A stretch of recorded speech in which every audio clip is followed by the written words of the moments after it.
Untuk mendukung Belajar Bentar, kalian bisa mengklik subscribe. Halo, selamat datang di Belajar Bentar. Sekarang kita masih belajar mengenai Customized Ribbon. Hanya saja yang sekarang kita pelajari adalah Customization Reset dan Import Export. Tentunya jika kalian sudah membuat customize sendiri atau membuat ribbon sendiri dan kalian ingin menyimpannya supaya tidak hilang, kalian bisa memilih export.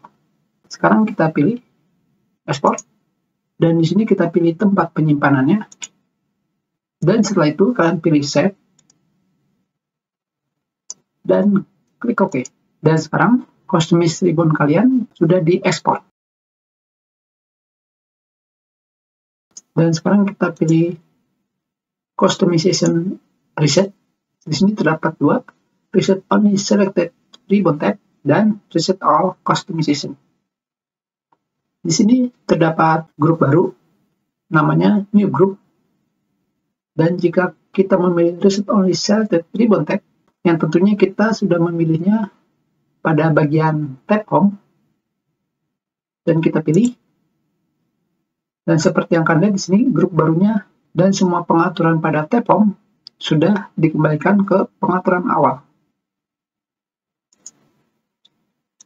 Jadi jika kalian memilih reset all customization, tidak hanya tab kalian, tapi quick access kalian juga akan ikut di reset. Sekarang kita klik yes, dan sekarang kita klik OK. Dan seperti yang kalian lihat di sini, tab barunya juga dihilangkan karena semua sekarang pengaturannya sudah kembali ke pengaturan awal.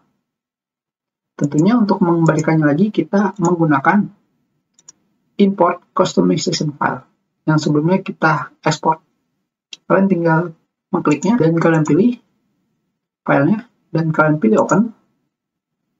Di sini akan muncul kotak pesan dengan tulisan mengganti semua ribbon yang sudah ada dan quick access toolbar customization untuk program ini. Dan kita klik yes dan kita klik OK. Dan sekarang semuanya sudah kembali ke settingan yang sudah kita simpan.